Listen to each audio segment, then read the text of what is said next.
Welcome to Broom, the podcast where witches, healers, and magic makers gather to share their journeys, their magic, and their truths. I'm your host, Priestess Mellisa of Enchanted Dragonfly, inviting you to take a seat at the Broom Circle because the real magic is in the stories we tell. So let's stir the cauldron and spin the spell. So I have another magical being with me today. So tell us your name and your business name. Hi, I'm Rachel. I am known as the Good Witch of the Northeast on Instagram and YouTube, and I am an ancestral healer, psychic witch, all of the good things. Nice. Yes. And where is your business located? I do mainly everything online, but I'm in Central Massachusetts. Oh, awesome, awesome. And could you tell us a little bit about what you're doing?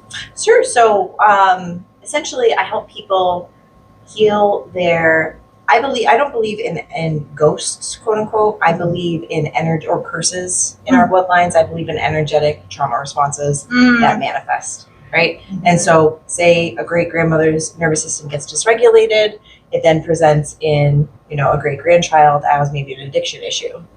And then we go in and we untangle that and we repair that. So I help people come home to themselves and their own sovereignty. Nice. That's awesome. That's a different way of looking at it because, like you're saying, it's not always just like this one was afraid of heights, so now you're afraid of heights. Right. It's not that simple. Right. You can try, right? Sometimes it can be, but sometimes. A lot of times it's not. Yeah. And how did you start doing what you do? So I started studying Wicca in 2016. I did like the year and a day study of it. And then it didn't really always fit, but it was something that, the occult always kind of captured my interest. And then in 2020, I tried to heal some postpartum anxiety and depression with THC oil. I was supposed to microdose THC oil and so they said to take 10 drops. And so I took 10 droppers full. And I hadn't done drugs for 10 because I used to do drugs. And then I was sober, stone cold sober for 10 years. And I accidentally took 100 milligrams of THC after not doing drugs for 10 years. So I tripped my face off, essentially, for like 5.5 hours. I cried. I remember being like, this is keening. This is what keening is. And my husband's like, what the fuck are you talking about? And so I woke up the next day and I was like, I know things now. And it's just, it's the pattern recognition was too much to ignore. And now, obviously, looking back, this is something I've always been able to do, but I just kind of wrote it off. Yeah. Everything happens for a reason. So absolutely. Maybe you were supposed to be tripping at the moment. Oh, absolutely. I healed so much trauma in that moment. Oh, that's awesome. It's like everything came forward. It's like I got to meet, great aunts from Ireland that I had never met before. It was crazy. That's awesome. It was wild. Wild. And what type of practitioner are you? I am a magic practitioner, so I'd say I'm more, I'm a witch who loves handle spells. I love a good simmer pot. I work a lot with herbs, candles, plants, and nature. Nice. So I think I lean more animistic. I believe everything has a message and a spirit. But yeah, probably just eclectic witch. What's your spiritual origin story or an awakening? So definitely the blowing it open. And then in 2021, I started reading for myself in 2020. No, in 2019 I started, but I really picked it up in 2020 when because I didn't know how to make sense of anything. I was raised Catholic, so I didn't know anything. And so I started reading myself. And then in 2021, I posted, I want to start doing this for other people. Let me see if I'm as connected as I think I am. And the responses were fast and heavy that this was something I could do. And I had a video go viral shortly a couple weeks after I posted saying I wanted to do readings for people, and then it just went from there. Nice. Yeah. Congratulations. Awesome. What's your daily spiritual or magical practice like? So for a while, I was doing an intentional spell every day. For about 2 years, I did that. I love to work with the daily correspondences of the planets and stuff. So I would, on Wednesday, a blue candle, for communication, and I would use the herbs. But now it's really just a simple meditation or connecting with my ancestors. I do it every morning and every night. I walk outside and I say good morning to them because I do spend a lot of time with my ancestors. Yeah. And my mom passed in December, so it was a nice way to really full circle it for me. And so it's definitely a connection with them every single day, grounding into Mother Earth. I do a lot of gratitude. Nice. You know, and a lot of what I do is not really traditional math. I pick up trash. I teach everyone about the ancestral connection. I'm kind of this version is me all the time. And that's that's my way to connect with my practice all the time. Oh, I'm sorry about your mom's Thank loss. you. And now when you were doing a spell a day, did you find that you were able to flow along with it, or did it seem to drain you? Because sometimes magic and it was definitely both. I had to get over that imposter syndrome that I think we all experience of like, is this really working? Am I crazy? Whatever. So it was good to push through that. But once it got to the point of this is actually not helping me, it was, I would notice I'd be 9 o'clock at night. I'm like, I didn't do my spell yet. And at that point, who's that serving? Yeah. No one. Not a single person. Especially when you're supposed to be doing it for yourself. Absolutely. Absolutely. And then I was stressing out about it. And then I found myself, it was another way for me to deconstruct my religious upbringing, because it was like I grew up with a punishing God who really cared if you went to church and said your prayers. And now my practice is nothing like that. So I could almost hear like Katya being like, sit the down, girlfriend. Just go to bed. You don't need a building. You don't need a man. Who or what inspires your path the most? Honestly, it's crazy to think about, but it's my ancestors. So I know that I come from, like, my dad's mother passed way before I was born, before my sister was born. So she had what they called the second sight, but in Irish, it was something that was very, especially Massachusetts Irish, it was something that was very secluded, and they tried to keep it quiet. And so my mother and my father were dating, and my grandmother took my mom out for the day. And she came home and she said, Rosemary, is my mom's name, is going to become very sick late in life. You'll have 3 children, and I won't be around to help you decide what to do. Either marry her, knowing this could be the outcome, or don't marry her, and we'll go from there. My dad chose to marry her at 50 years old. She had a weird seizure, and thus started 26 years of complications and real. So it's my biggest connection is my ancestral lineage. So knowing like the women I come from and knowing their stories now, and also being able to read about how like the ancient seers used to practice, that's who I connect with the most. Nice. What was your biggest challenge you faced on your journey, and how did you overcome it? Really being this all the time is really hard. I know I'll talk to people sometimes and they're like, oh, it's easy for you to do what you do. It's not easy, because I have to overcome being a social pariah. Like, I was made fun of my whole life. I was always that weird kid. I was always that odd one.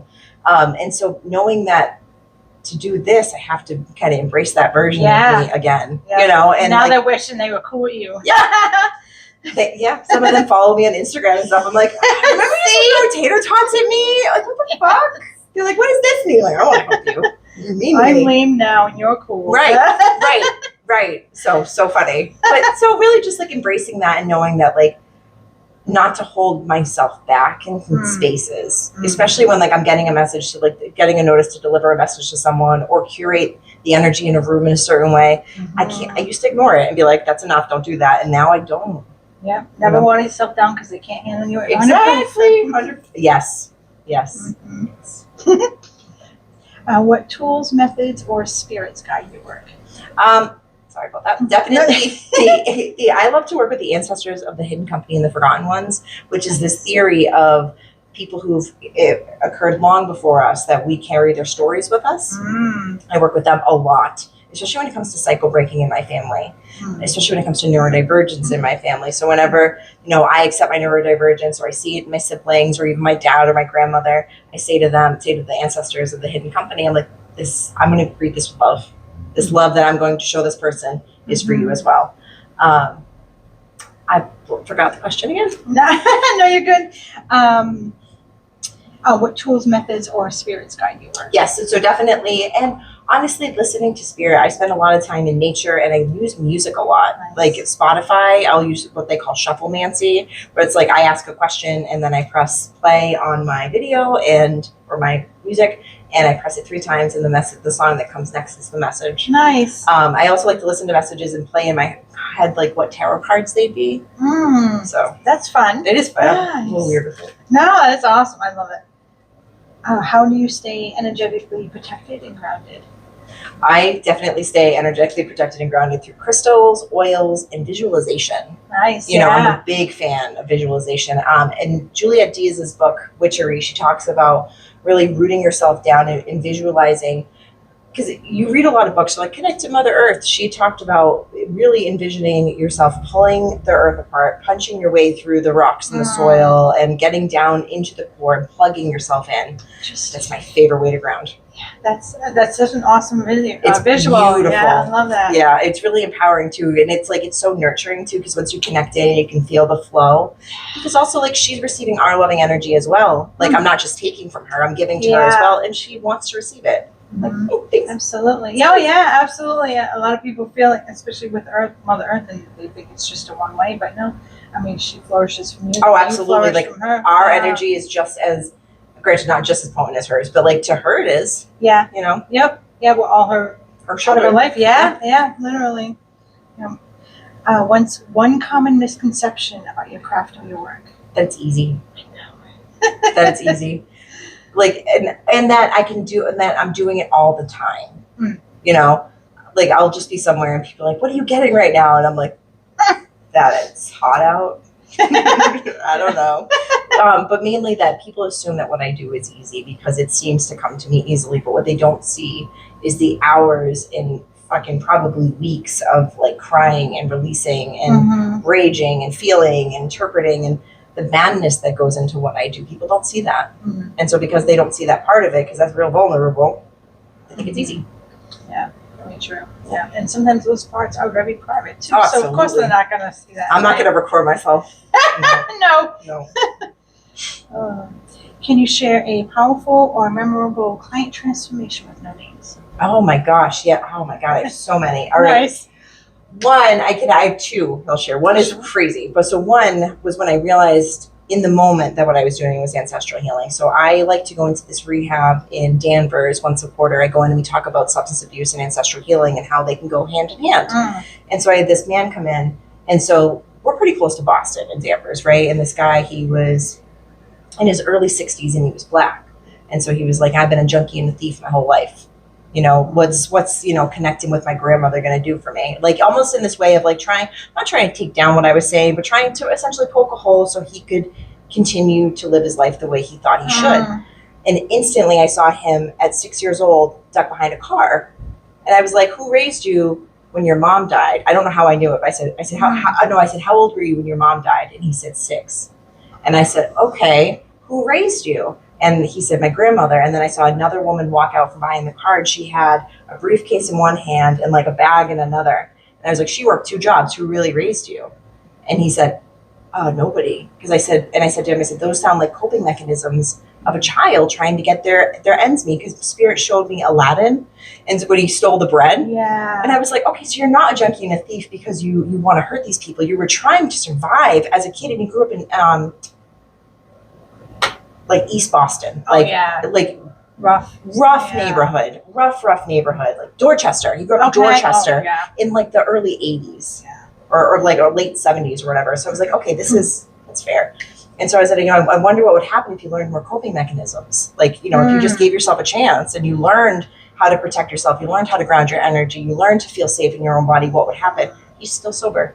Nice. 2 years sober, which is crazy. And then another one, I had a client come to me. And this is how I found out I was clairsentient and I could feel their feelings. I'd worked with her before and she came to me back and she's like, I'm having this problem with my body. I can't figure it out. And she was like having all these issues in her body. And all of a sudden I was like, my C-section started hurting. I said, did you have a C-section? Did you have an emergency C-section? She said, yeah. I said, I think they put your organs back wrong because she wasn't able to take a full breath and she wasn't able to finish a meal. I was like, I think they put your organs back wrong. She's like, no, maybe. Okay. So possible. So she schedules a CAT scan. Her stomach was behind her diaphragm, like behind her lungs. Oh, man. They did put her organs back incorrectly. So she's like, I'm going to sue my provider. I'm going to need you as a witness. And I was like, what are you going to say? Your psychic told you? And she said, yeah. And I was like, okay. All right. But I couldn't hold that back. I had to tell her. Right. I was like, I'm pretty sure they put your organs. I don't know. Sounds crazy. And so those were such like transformative for me. I was like, wow, what I'm doing is not only real, but it can really help people on a different level. Because people always they look at us as like the weirdos or the freaks or the, people who don't know anything. Just because we don't go to medical school, just because we don't go to traditional schooling doesn't mean we don't have knowledge.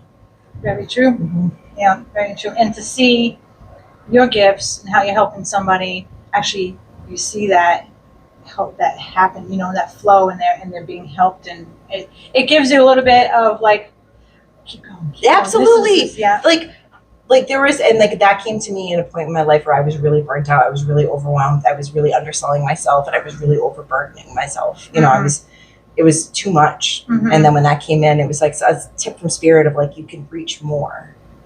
You can have more effect if you stop telling yourself, because I never went to college. Yeah. I barely have a high school diploma. I was all, my siblings are very scholarly. And so I was always told myself that I was the dumb one and this isn't me. And so it was like, if you stop putting yourself into this box, Rachel, what could happen with your gift? It's gotten so much better. We are our own limitations. We are, and knowledge is free. Knowledge should be free. It definitely should. There are countries out there that already have that. I know. So that's why I looked at your books and I got here. I was like, love this, love this, love this, love this. Thank you. Very true. What sacred self-care practices keep you alive? Glamour magic is my favorite sacred self-care magic. I love glamour magic. I put my makeup on, with runes and sigils. I charge my stuff. I'll take cleansing showers. I have an amazing friend who makes these shower steamers that are enchanted. So, when I do really intense works or whatever, I'll use them. Like I did an in-person cord cutting for a client on Monday. So to prep, I used one of her shower steamers, covered myself in my oils and everything.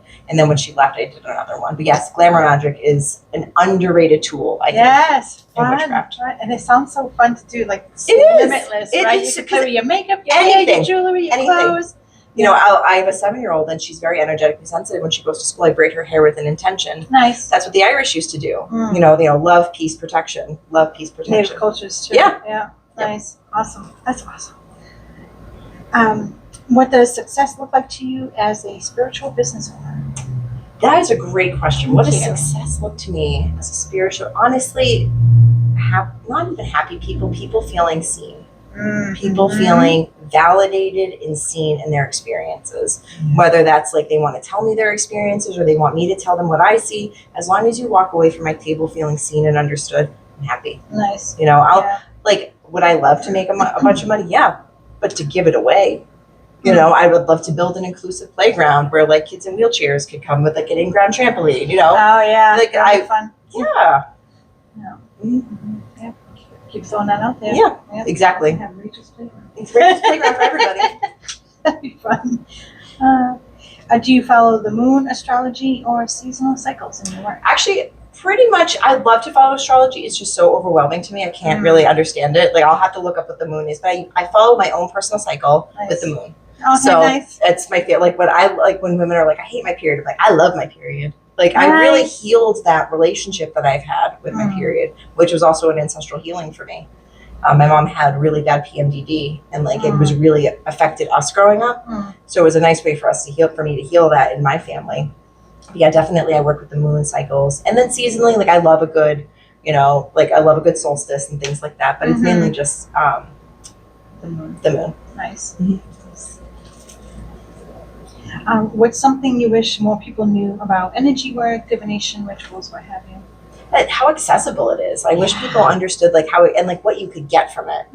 Especially like things like reflexology or even acupuncture or qigong, like all of these ancient practices. Like they're so underutilized. Oh yeah. And they could really incorporate really well into our Western medicine.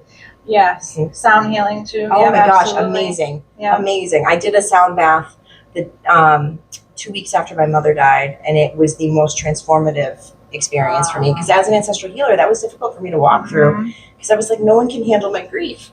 And the man who had the sound bath he was like, I'm going to channel the ancestors, and I never do this. And I was like, I'm supposed to be here. Nice. This is for me. Nice. And it was really, really beautiful. But yeah, one of my primary cares is actually a client of mine. Nice. And so I'm always trying to get him to lean more into like the Eastern medicine or the energetics of things. Call yourself a DO. Let's work with everything then. Yeah. True. Yeah. True. I saw a video the other day, and they had this platform, and it had all this sand on it, and they would play certain hertz to the sand, and the sand would vibrate, and it would be this like the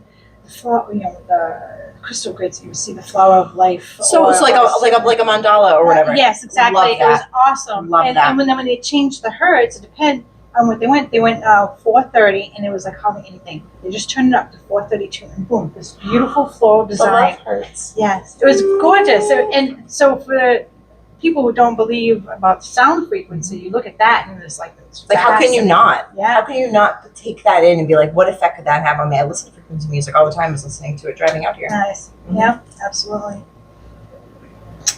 If you could give one piece of advice to someone who's just starting their path, what would it be? Don't give up on yourself. Mm-hmm. That's like, don't, especially if you started this path trying to simply feel better or discover something about yourself. You're one of us, and don't give up on yourself. Mm-hmm. That's good advice, absolutely.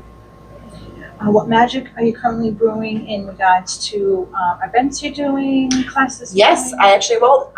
Classes, I would love to actually get more onto that. I've had friends that are like, you should start a subscription or whatever. I would love to. I'm just so chaotically scattered. I do have an event coming up on Saturday. I'm not sure when this will be up. On the June 20th, I'm doing an event with the Wicked Folk Astrology. We love to do tag team tarot together. Oh, fine, Christine. Yes, yeah. I love her. So She's so sweet. She's amazing. I told her I was going to do your podcast. Oh, no, she was on here. Yeah, I love it. Loves great. you. Love the hi. Speak very highly of you. Thank that's you, really- Christine. I love you too. Folks, we love you. That is pretty much my only event coming up right now. Nice. That's awesome. Now I have some fun questions. Yes. What is your sun, moon, and rising sign, if you know that? I'm a Leo, Libra. Wow, Mhm. nice. Dun, dun. Yeah, Leo, Libra. Fun. It's like you're spicy and smooth Yes. at the same time. It's really hard to make a decision. It's paralyzing. Like I see all sides and everything's always illuminated. Like so fun. Do you have a favorite crystal, herb, or tool that you always work with? One of my favorite herbs, coincidentally, is rosemary. It's my mom's name, but it's one of my favorite herbs to work with. And then crystal, I've been really focused with the golden healer quartz the last couple of years. Obsessed with that. And then I wear a ruby zoisite, I think is the name. Yes. I wear that a lot. Nice. What's the other one? Angel aura quartz. Yeah, that's nice too. Huh? I love the higher frequencies. Yes. Yep. Yep. Absolutely. Do you have a magical nickname or an archetype that you resonate with? I don't. I used to play around with that a lot. I'm like, am I, what am I? Am I the Empress? Am I the Mystic? I'm a little bit of everything. You're just Rachel. Yeah, I'm literally That's just right. me. Literally just me. Don't knock that. That's powerful stuff. Tea or tincture? Oh, tincture. Nice. Yeah. Tarot or runes? Tarot, but I would love to learn runes. Yes. I would love to. I think that would just bring another because I do work with them in glamour magic. I think it would be a great thing to bring into my personal craft. Runes are fascinating where you could either get a full-blown message just from one, or it would just literally be a one-word message like.